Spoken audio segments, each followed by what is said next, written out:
मराठी सिनेसृष्टीतील एक काळ रंगभूमीवर गाजवलेले ज्येष्ठ अभिनेते जयंत सावरकर, ज्यांनी नंतर मराठी मालिका, सिनेमा आणि पुढे बॉलिवूडमध्ये सुद्धा आपली एक वेगळी छाप सोडली, यांचं नुकतंच निधन झालं.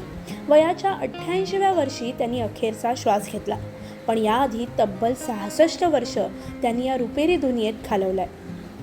पण हा त्यांचा प्रवास तसा सोपा नव्हता. खडतर, त्यासोबत अनेक आव्हानं, अपयश हे सगळं पचवत अखेर उतारवयात त्यांना हवी तशी प्रसिद्धी मिळवायला लागली. कसा राहिलाय जयंत सावरकर म्हणजेच लाडक्या अण्णांचा जीवन प्रवास, चला पाहूयात. अण्णा म्हणजे जयंत सावरकर यांचा जन्म गुहागरचा. 3 मे 1936ला गुहागरमधील एका छोट्याशा गावात त्यांचा जन्म झाला. 9 भावंडांमध्ये अण्णा सगळ्यात लहान. त्यांचे वडील त्या काळी उसाचा रस विकत. सकाळी 4 वाजता उठून डोक्यावर हंडा घेऊन गावभर उसाचा रस विकणारे अण्णांचे वडील, त्यावरूनच उसाचे रसवाले सावरकर असं नाव त्यांना गावात पडलं होतं. त्यांच्या वडिलांकडूनच त्यांनी काबाड कष्ट शिकले. 4 वाजता उठण्याची सवय इथूनच त्यांना लागली, जी त्यांनी आयुष्यभर जोपासली. या गावात 4थीपर्यंतच शिक्षण होतं. त्यामुळे पुढे अण्णा आणि त्यांचं कुटुंब मुंबईला आलं. त्यांचा मोठा भाऊ तोवर मुंबईत सेटल झाला होता. त्यामुळे मुंबईमधीलच अण्णांनी पुढे राहायला सुरुवात केली. जयंत सावरकर आपल्या आईशी एकदम जोडलेले होते. आईच्या जवळ झोपण्याची त्यांची सवय होती. 5 भाऊ आणि 4 बहिणी यामधील शेंडेफळ असलेले अण्णा आईच्या कुशीत कायम झोपत. पण आईला कांदा आणि लसणाचा वास आवडत नसत, म्हणून अनेक वर्ष, जवळपास वयाची 10 वर्ष त्यांनी कांदा आणि लसूण खाल्लाच नव्हता. वयाच्या 10व्या वर्षी मात्र अण्णा मुंबईला आले आणि मुंबईत आल्यावर त्यांना हीच सवय नंतर कठीण होऊ लागली. कारण मुंबईत कुठलाही पदार्थ तसा कांदा आणि लसणाशिवाय बनतच नसल्यामुळे अखेर त्यांना कांदा लसूण खायला सुरुवात केली. मुंबईतील गिरगाव येथील चाळीत पुढे अण्णा यांचं वास्तव्य होतं. इथेच त्यांचं शिक्षण पूर्ण झालं. मॅट्रिकपर्यंतचं शिक्षण त्यांनी आर्यन एज्युकेशन सोसायटी या ऑपेरा हाऊसच्या शाळेत घेतलं. तर पुढे फाउंटनला दावर कॉलेजमध्ये ते पुढची 2 वर्ष शिकले. पण मुळातच अभिनयाची आवड असलेल्या अण्णा यांनी पुढे सिद्धार्थ कॉलेजमध्ये ॲडमिशन घेतलं. ते तिथे एकांकिका करायला मिळेल या हेतूनं. त्यांच्या पहिल्या एकांकिकेत तर त्यांना फक्त विंगेतून दुसऱ्या विंगेत जाण्याचं पासिंगचं काम मिळालं. त्यातही अण्णांनी आपलं काहीतरी टाकत त्या मद्रासी कॅरेक्टरला आपलं एक वेगळेपण दिलं. पण ही भूमिका मुळातच फक्त पासिंगची असल्यामुळे त्याची कोणतीही दखल घेतली गेली नाही. त्यातच त्यांच्या घरून अभिनयाला प्रचंड विरोध होता. यातून काहीही उपजीविका मिळणार नाही, यामुळे नोकरी कर असं त्यांना वारंवार सांगितलं जात. म्हणूनच जयंत सावरकर यांनी शॉर्ट हँड टायपिंग करण्याचं ठरवलं.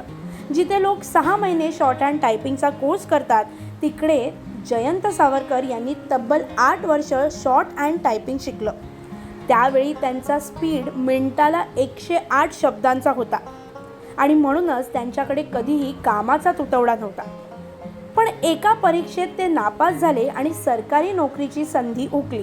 पुढे म्हणून त्यांनी कमाने इंडस्ट्रीमध्ये एक प्रायव्हेट नोकरी करायला सुरुवात केली. इकडे त्यांनी तब्बल 2 वर्ष नोकरी केली. इथे त्यांचं काम इतकं उत्तम होतं की अगदी काही वेळातच आणि वेळेच्या आधीच त्यांना प्रमोशन मिळालं. पण यावर जळणारे सुद्धा अनेक लोक होते. त्यामुळे त्यांना कामात कसं कचाट्यात पकडता येईल ह्याची संधी अनेक जण शोधत होते. आणि तसंच काहीसं झालं. कामात नाही, पण दुर्दैवाने अण्णा एक दिवस कामाच्या वेळेत चहा पित होते कॅन्टीनमध्ये आणि हेच पाहिलं गेलं आणि त्यामुळेच त्यांची ही नोकरी गमावण्याची वेळ आली.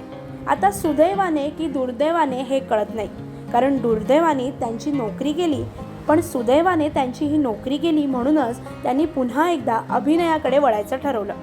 झालं असं की एकदा कामाच्या वेळेत ते चहा पिताना आढळले आणि याच छोट्याच्या गोष्टीसाठी त्यांना मेमो मिळाला. एकतर मेमो स्वीकारा किंवा राजीनामा द्या असं त्यांना सांगण्यात आलं. अगदी मानी असलेल्या अण्णांनी तेव्हा राजीनामा दिला आणि नोकरीला रामराम ठोकला. इथून सुरू झाला त्यांच्या आयुष्याचा एक वेगळाच आणि खडतर प्रवास. अभिनयाची आवड आधीच होती, त्यात नोकरीमुळे आपल्याला कोणीही ओळखत नाही, आपली एक वेगळी ओळख असायला पाहिजे, म्हणून अभिनय करायचा असं त्यांनी विचार केला. एकीकडे अधूनमधून मिळणारं काम आणि दुसरीकडे अभिनयासाठी धडपड सुरू झाली.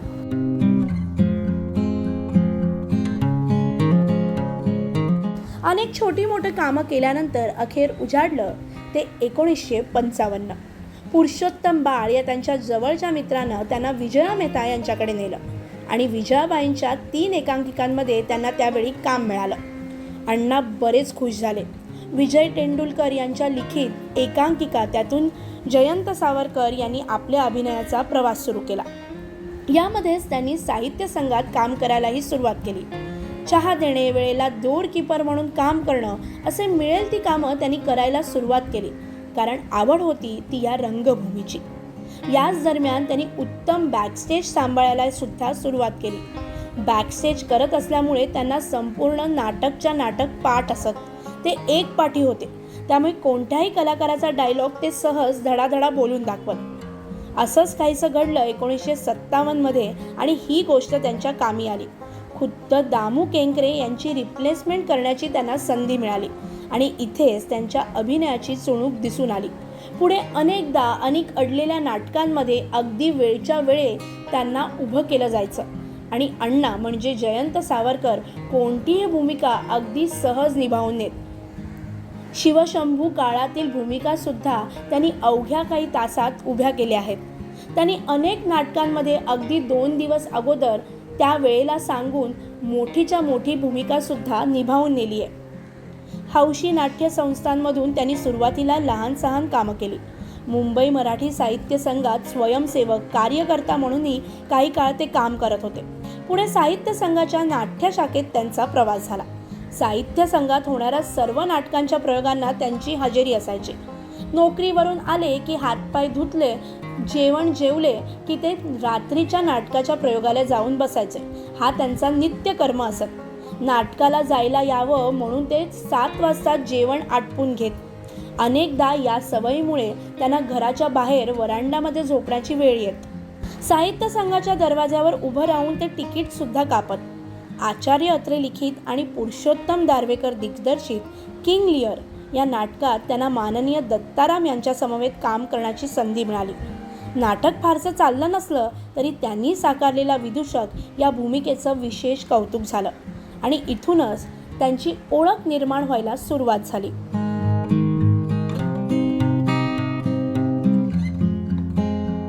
दरम्यान त्यांचं लग्नही झालं. विशेष म्हणजे त्यांचं लग्न त्या काळी रंगभूमीवर प्रसिद्ध असलेल्या मामा पेंडसे यांची लेक उषा पेंडसे यांच्याशी झालं. या लग्नातून त्यांना 3 मुलं, 2 मुली आणि 1 मुलगा. मात्र जयंत सावरकर यांच्या अभिनयातील प्रवाह कौटुंबिक पातळीवर ते स्थिर होत असतानाच त्यांच्या अभिनयातील प्रवास हवा तसा सुरू झाला नव्हता. त्यामुळेच जयंत सावरकर यांनी एक कठोर निर्णय घेतला, तो म्हणजे नोकरी सोडण्याचा आणि पुढे अभिनय क्षेत्रात पूर्णपणे काम करण्याचं त्यांनी ठरवलं. नोकरी सोडून जयंत सावरकर यांनी पूर्णपणे नाटकातच काम करायचं जेव्हा ठरवलं तेव्हा त्यांचे सासरे नटवर्य मामा पेंडसे यांनी नोकरी सोडण्याला विरोध केला, पण अभिनयाच्या कामासाठी पूर्ण पाठिंबा दिला. सावरकरांनी सासरेबुवांचा सल्ला मानला आणि श्रद्धा व निष्ठेने रंगभूमीची सेवा सुरू केली. मात्र या सगळ्यात त्यांच्या घरून म्हणजे त्यांच्या भावाचा याला विरोध झाला. त्यांच्या मोठ्या भावानं त्याला घर सोडून जायला सांगितलं. यानंतर मात्र जयंत सावरकर आपल्या कुटुंबासमवेत वेश्यांच्या वस्तीमध्ये राहायला गेले, कारण त्या काळी तीच अशी वस्ती होती जी त्यांना परवडत होती.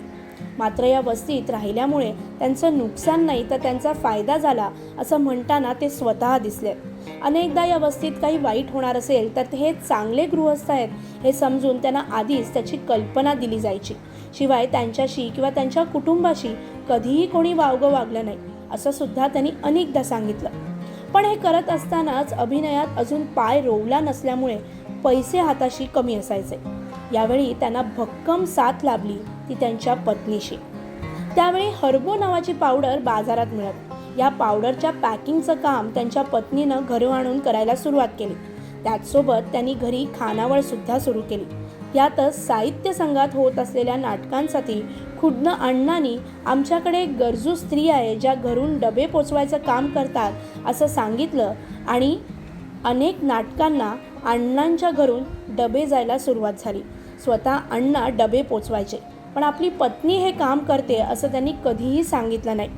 दोघांनीही काबाड कष्ट करत आपल्या मुलांना आणि आपला संसार हळूहळू सुरूच ठेवला.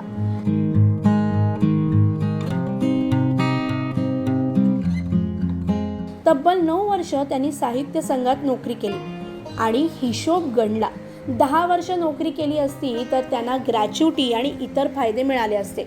पण 10 वर्षे झाली आहेत असं समजून त्यांनी नोकरी सोडली खरी, पण तेव्हा फक्त 9च वर्ष झाली होती. त्यामुळे त्यांना इतर फायदे काही मिळाले नाही. असं असताना सुद्धा नावाजलेल्या भूमिका अद्याप त्यांना मिळाल्या नव्हत्या. किंग लिअर या नाटकातील त्यांचा विदूषक मात्र विशेष गाजला. त्यानंतर त्यांच्यावर छाप पडली ती एका विनोदी अभिनेत्याची. त्यामुळे त्यांना हव्या तशा भूमिका अजूनही मिळत नव्हत्या.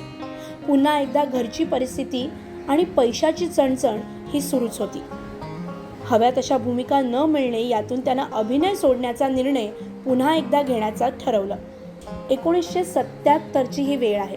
नोव्हेंबर महिन्यात त्यांनी घरची परिस्थिती फारच बेताची होती हे पाहून अखेर आपण नोकरी करावी असा विचार केला.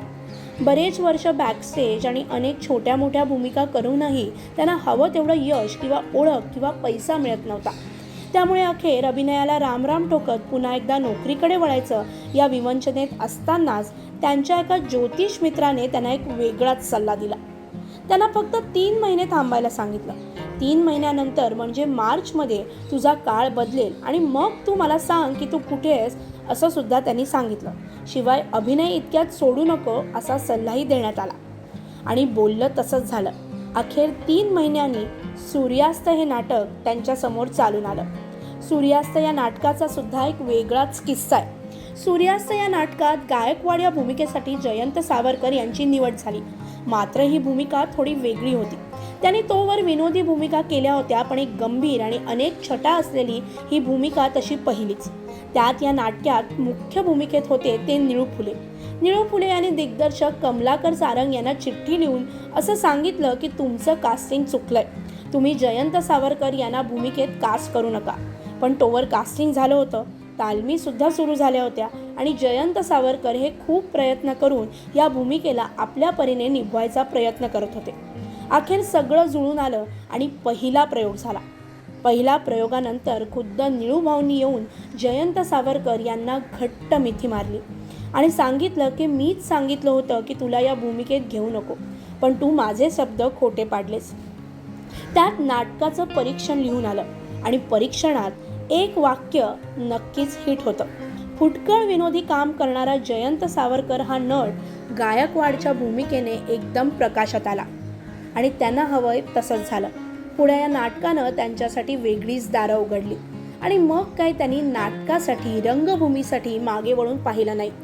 पुढे 66 वर्ष ते विविध भूमिकेतून भेटत राहिले.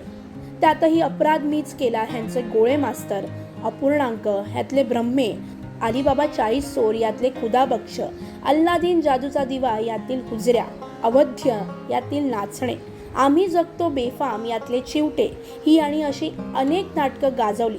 पण एकच प्यालामधील त्यांचा तळीराम अजरामर झाला. पुलंचा अंतू बर्वे म्हणजे तेच असंच म्हणावं लागेल. खुद्द अतुल परचुरे यांनी अनेकदा पुलं साकारले आणि अनेक जणांनी अंतू बर्वा हे पात्र साकारताना त्यांनी जवळून पाहिलंय, पण त्यांनी सुद्धा हीच पोचपावती दिली. अण्णांनी साकारलेला अंतू बर्वा हा पुलंनी जे वर्णन केलं ना त्या वर्णनाबरोबर म्हणा. त्यानंतर अनेक लोकांनी अंतू बर्वा केला असेल, पण तो अण्णांसारखा कधीच नाही झाला. कारण तो म्हणजे पुलंचं जे वर्णन आहे 5 फुटाच्या आतबाहेरची उंची, बारीक वांगाचे कण किंवा दात पडलेले, म्हणजे दात पडलेले नव्हते अण्णांचे, पण तरीसुद्धा इतका सही अंतू बर्वा की पुलंनी बघितलं असतं तर कदाचित ते म्हणले असते की ह्यांनाच खरं तर अंतू बर्वा हा बघून मी लिहीन असे अण्णांची. आणि अण्णा कोकणातले होते त्यामुळे ती विलक्षण विनोदबुद्धी होती, विलक्षण भाषेला तिरपी चालायची सवय होती. त्यामुळे सगळंच अण्णांकडे ठाई भरलेले गुण होते अंतू बर्व्याचे. जयंत सावरकर यांच्या संपूर्ण प्रवासात त्यांच्या अनेक मित्रांनी त्यांना साथ दिली. पुढे त्यांना हिंदीमध्ये नेण्यासाठी सुद्धा त्यांचे एक जवळचे मित्र विनय आपटे कामी आले. जयंत सावरकर यांच्याकडे काम नसलं की स्वतः विनय आपटे त्यांना समोरून फोन करत, कामासाठी विविध गोष्टी सुचवत, शिवाय त्यांचं नावही अनेक ठिकाणी सुचवत. याच कामातून त्यांना पुढे मुलांच्या शाळेच्या फीच्या अनेक अडचणी यायच्या त्याही दूर होत असं स्वतः म्हणताना ते दिसले. मात्र पुढे जेव्हा त्यांच्याकडे पैसा आला तेव्हा जयंत सावरकर यांनी अनेक गरजू विद्यार्थ्यांना, त्यांच्या कुटुंबातील गरजू लोकांना त्यांच्या फी भरून मदत केली आहे असं सुद्धा ऐकण्यात आहे. मराठी मालिकांमध्ये सुद्धा तोवर त्यांनी काम करायला सुरुवात केली. चाळ नावाची वाचाळ वस्ती आणि गप्पा गोष्टी या 2 मालिकांमुळे ते विशेष गाजले. त्यावेळी सह्याद्रीवरती ह्या मालिका दिसत. मात्र मालिका करतानाचा हा काळ थोडा वेगळा होता आणि त्याआधी सुद्धा काम करताना त्यांनी बऱ्याच अडचणी भोगल्या आहेत. सकाळी उठून सकाळची 7ची लोकल पकडून गोरेगाव मलाडपर्यंत जायचं. तिथून पुढे बसने प्रवास करत सेट गाठायचा हे ठरलेलं. तर रात्री अनेकदा उशीर झाला की स्टेशनवरच झोपणं किंवा सेटवरतीच राहणं असं सुद्धा अनेकदा झालं. मात्र आयुष्यात अनेकदा गरिबी पाहिलेल्या जयंत सावरकर यांना थोडे पैसे यायला लागल्यावर सुद्धा परिस्थितीचं भान होतं. प्रयोगाला दौरा लागला की त्या ठिकाणाहून तिकडे मिळणाऱ्या स्वस्त वस्तू घेऊन येऊन घराची धुरा सांभाळण्याचं काम त्यांनी अनेकदा केलं. एका दौऱ्याला गेले असता चक्क 25 किलो तांदूळ घेऊन ते पाठीवर उचलून घरपर्यंत अण्णांनी नेले होते. कारण तर काय, तर दर किलोला 75 आणे वाचत होते. असे होते अण्णा. परिस्थितीची जाण असणारे, पैसा हातात आला तरी तो विचारपूर्वक खर्च करणारे. मराठीत विविध नाटक, सिरियल करताना त्यांना हिंदीमध्ये, बॉलिवूड सिनेमांमध्ये सुद्धा काम करण्याची संधी मिळाली. गोविंदा, अमरीश पुरी, परेश रावल यांच्यासोबत सुद्धा त्यांनी कामं केली. मात्र 80व्या वर्षात आलेला सिंगम हा सिनेमा विशेष ठरला. रोहित शेट्टीबरोबर काम करण्याचा त्यांचा अनुभव अनोखा होता असं त्यांनी अनेकदा सांगितलंय. त्या सेटवर त्यांना मिळालेली वागणूक, त्यांना मिळालेला रिस्पेक्ट हा एकदम वेगळा होता. अनेकदा त्यांनी तो बोलून दाखवलाय. त्यांच्या भूमिकेसाठी अतुल परचुरे जबाबदार होते हे सुद्धा त्यांनी अनेकदा म्हटलंय. अतुलने या कामाबद्दल सांगितलं आणि पुढे मला हा सिनेमा मिळाला आणि त्यानंतर सोनं झालं असं सुद्धा ते म्हणताना दिसले. जयंत सावरकर यांनी मी एक छोटा माणूस असं पुस्तक सुद्धा लिहिलं होतं. त्याचवेळी 50 वर्षांची कडू गोट आठवणी असं पुस्तक लिहिण्याचा सुद्धा त्यांचा बेत होता असं त्यांनी सांगितलं होतं. मात्र आता ते आठवणीतच राहिलंय.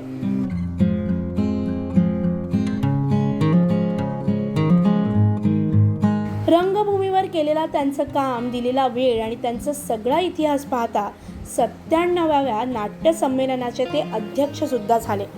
त्यावेळी त्यांनी केलेला तळीराम हा आजही अनेकांच्या मनावर कोरला गेलाय. त्याचसोबत प्रभाकर पणशीकर यांच्या नावाचा रंगभूमीवरील जीवनगौरव पुरस्कार सुद्धा त्यांना देण्यात आला. असं असतानाच चतुरंगने सुद्धा जीवनगौरव पुरस्कार देऊन त्यांचा सन्मान केला. अवघ्या 19व्या वर्षापासून या क्षेत्रात काम करायला लागलेल्या जयंत सावरकर यांना प्रसिद्धी आणि ओळख मात्र उतारवयातच मिळाली. रंगभूमीवर त्यांनी अनेक नाटकं गाजवली. एकच प्यालातील तळीराम, तुझं आहे तुझपाशीमधील आचार्य, व्यक्ती आणि वल्लीतील अंतू बर्वा आणि हरितात्या या भूमिका त्यांनी स्मरणीय केल्या.